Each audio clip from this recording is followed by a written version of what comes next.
La vie de Lynn Renaud, l'une des grandes icônes de l'art français, est un voyage émotionnel, où mélodie douce et rôle brillant à l'écran se mêlent à une profonde douleur vécue. Née le 2 juillet 1928 à Pont-de-Nieppe, dans le nord de la France, sous le nom de Jacqueline Hanté, Lynn grandit dans une famille ouvrière où son amour de la musique et la résilience de sa mère la façonnent. De petite fille chantant dans les cafés lillois, elle devient une star du music-hall, du cinéma et de la télévision français, avec des chansons comme Étoile des neiges, des films comme La folie des grandeurs et des œuvres caritatives contre le sida.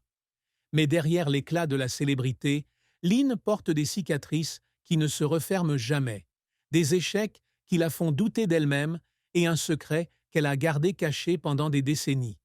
Sa vie est un témoignage de résilience, mais aussi l'histoire d'une femme qui a dû apprendre à vivre avec une profonde tristesse, menant à une fin tragique que beaucoup regrettent. La plus grande tristesse de la vie de Lynn Renaud fut son incapacité à avoir des enfants, un désir profond qu'elle et son mari, Louis Gasté, avaient désiré sans jamais le réaliser. Lynn, femme toujours pleine d'amour et d'attention, considérait la maternité comme une part importante du bonheur. Elle se souvient des premiers jours de son mariage avec Louis, lorsqu'ils étaient assis dans leur petit appartement parisien, rêvant d'une famille remplie de rires d'enfants. Mais après des années d'efforts, les médecins lui annoncèrent qu'elle ne pouvait pas concevoir en raison de complications liées à une opération chirurgicale subie dans son enfance. Elle raconta qu'à l'instant où elle apprit la nouvelle, dans une clinique parisienne froide, en 1955, elle eut le cœur brisé. Elle prit la main de Louis, pleura et s'excusa, se sentant incapable d'apporter de la joie à l'époux qu'elle aimait. Louis la consola en lui disant que leur amour suffirait à combler tous les vides, mais Lynn ne surmonta jamais sa douleur. Elle disait que chaque fois qu'elle voyait des mères pousser des poussettes dans la rue, ou lorsqu'elle chantait des berceuses comme Ma petite folie, elle ressentait un pincement au cœur. Elle trouvait du réconfort en devenant marraine de nombreux enfants d'associations caritatives, notamment ceux touchés par le sida, mais elle admettait que rien ne pouvait remplacer la sensation de tenir son propre enfant dans ses bras. Elle gardait un petit berceau dans sa chambre pendant des années, symbole de son rêve inassouvi, et chaque fois qu'elle le regardait, elle pleurait en silence. Cette tristesse ne résidait pas seulement dans la perte d'une famille, mais aussi dans le sentiment d'avoir été dépouillée d'une part de sa féminité et du sens de la vie auquel elle aspirait. La carrière de Lynn Renaud fut longue et difficile, ponctuée de grands succès, mais aussi d'échecs et de moments qui la firent pleurer.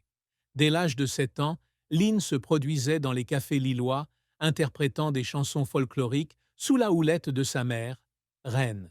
À 14 ans, elle participa à un concours de chant au théâtre de Lille, remporta le premier prix avec la Madelon et fut invitée à intégrer l'orchestre de Radio Lille. En 1944, elle s'installa à Paris, prit le nom de scène de Lynn Renaud et fit ses débuts aux Folies Bergères avec Étoile des neiges. La chanson, sortie en 1947, connut un immense succès, la propulsant au rang de star nationale. Elle enchaîna avec des chansons comme Ma cabane au Canada, Monsieur Balmain et Ma petite folie, vendant plus de 20 millions de disques au cours de sa carrière. En 1950, elle fait ses débuts au cinéma avec La nuit est à nous, suivi de films comme La folie des grandeurs en 1971, aux côtés de Louis de Funès, et Ripou contre Ripou en 1990. Elle connaît également le succès à Broadway, se produisant au Casino de Paris et à Las Vegas, où elle est la première artiste française à avoir un spectacle durable dans les années 1960. La série télévisée Une femme en blanc, diffusée en 1997, confirme son statut d'actrice polyvalente. Productrice de cinéma, elle a cofondé en 1994 le SIDAction, une association caritative de lutte contre le sida qui a récolté des millions d'euros. Elle a été faite membre de la Légion d'honneur en 1994 et de l'Ordre du Mérite national en 2016, en reconnaissance de sa contribution à la culture et à la société française. Elle a également écrit une autobiographie, et Mes secrets aussi, en 2013, relatant son parcours de jeune fille niaiplaise à star internationale. Cependant, sa carrière n'a pas toujours été de tout repos.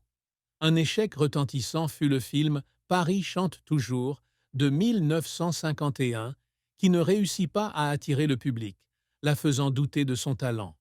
Elle se souvient d'avoir lu des articles de presse négatifs, assise dans son appartement parisien, et d'avoir pleuré, pensant avoir déçu le public. Un autre échec fut le spectacle Line à Vegas de 1970, annulé au bout de quelques semaines en raison de faibles retours, lui donnant le sentiment qu'Hollywood lui avait tourné le dos. Un moment qui la fit pleurer fut en 1954, lors de sa première représentation à l'Olympia.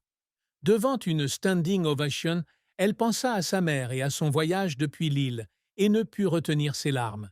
Une autre fois, lors de la remise de l'Ordre du Mérite, elle pleura en évoquant les malades du sida qu'elle avait aidés, sentant que ses efforts n'avaient pas été vains. Ces efforts, bien que parfois épuisants, témoignaient de son courage inébranlable. La triste fin de la vie de Lynn Renaud fut un accident vasculaire cérébral en 2019, qui la força à affronter les limites de la vieillesse et mit ses activités artistiques en suspens pendant de nombreuses années. À 91 ans, alors qu'elle préparait un spectacle caritatif à Paris, Lynn s'effondra subitement dans son appartement de Rueil-Malmaison. Elle fut transportée à l'hôpital Foch, où les médecins constatèrent qu'il s'agissait d'un accident vasculaire cérébral léger, mais qu'il lui faudrait une longue convalescence.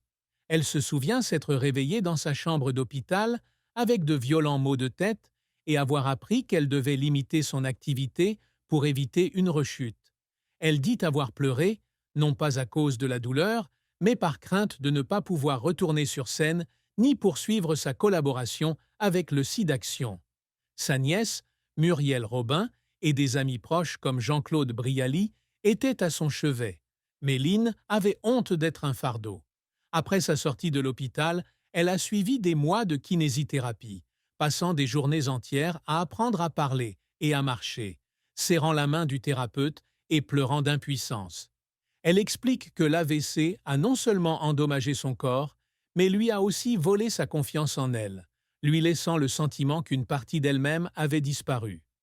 Bien qu'elle soit revenue avec un petit rôle dans Huguette en 2021, elle admet ne plus avoir la même force qu'avant. Elle se souvient des nuits qui ont suivi l'AVC, assise dans son salon, à regarder des scénarios de films qu'elle n'osait pas lire et à pleurer, craignant la fin de sa carrière.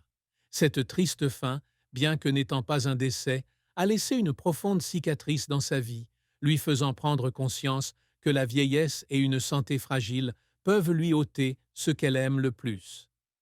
L'histoire d'amour et de mariage de Lynn Renaud est une histoire belle mais difficile, avec son amour pour Louis Gasté au cœur de sa vie. Elle a rencontré Louis, musicien et compositeur de 20 ans son aîné, en 1945 à Paris, alors qu'elle se produisait dans un café. Louis fut captivé par sa voix et son énergie, et ils tombèrent rapidement amoureux. Ils se marièrent en 1950 lors d'une cérémonie simple à Nieppe, en présence de sa famille et de ses amis proches. Louis écrivit nombre de ses tubes, dont Ma cabane au Canada et Étoile des neiges, et fut son pilier durant les difficiles premières années de sa carrière. Elle attribue à Louis le mérite de lui avoir donné foi en l'amour, grâce aux soirées passées ensemble à composer et à rire. Ils n'eurent pas d'enfants, mais leur amour suffisait à combler leur vie. Mais leur mariage ne fut pas sans difficulté. Une tragédie majeure survint lorsque Louis fut victime d'une crise cardiaque dans les années 1980, obligeant Lynn à interrompre sa carrière pour s'occuper de lui. Elle se souvient d'être assise à son chevet d'hôpital la nuit, lui tenant la main et pleurant, craignant de perdre l'homme qu'elle aimait le plus. Louis mourut en 1995, laissant un vide incommensurable. Elle apprit la nouvelle lors du tournage d'Une femme en blanc à Lyon et dit qu'elle était assise à son hôtel, admirant le Rhône, et pleurait en se remémorant ses souvenirs de lui. Elle écrivit également dans « Et mes secrets » que Louis était le plus grand amour de sa vie, mais qu'elle regrettait de ne pas avoir passé plus de temps avec lui. Après la mort de Louis, Lynn ne se remaria pas, choisissant de vivre seule pour se consacrer à sa carrière et à des œuvres caritatives. Elle confia que son cœur était fermé après la perte de Louis, et que sa plus grande tristesse résidait dans le sentiment de ne pas avoir pu lui offrir une famille complète. Son amour, bien que profond, fut un chemin de regret, lui apprenant à chérir les moments passés avec l'être aimé. Lynn Renault a longtemps gardé un secret. Elle souffre de troubles anxieux depuis la Seconde Guerre mondiale, mais ne s'exprimait jamais en public de peur de ternir son image de force. Née pendant la guerre, Lynn grandit au milieu des raids aériens et des privations à Nieppe. Elle se souvient avoir passé des nuits cachées dans un abri anti-aérien, écoutant sa mère prier et terrifiée à l'idée que sa famille ne survive pas. Après la guerre, alors qu'elle débutait sa carrière, elle commença à être victime de crises de panique avant de monter sur scène, avec un cœur qui se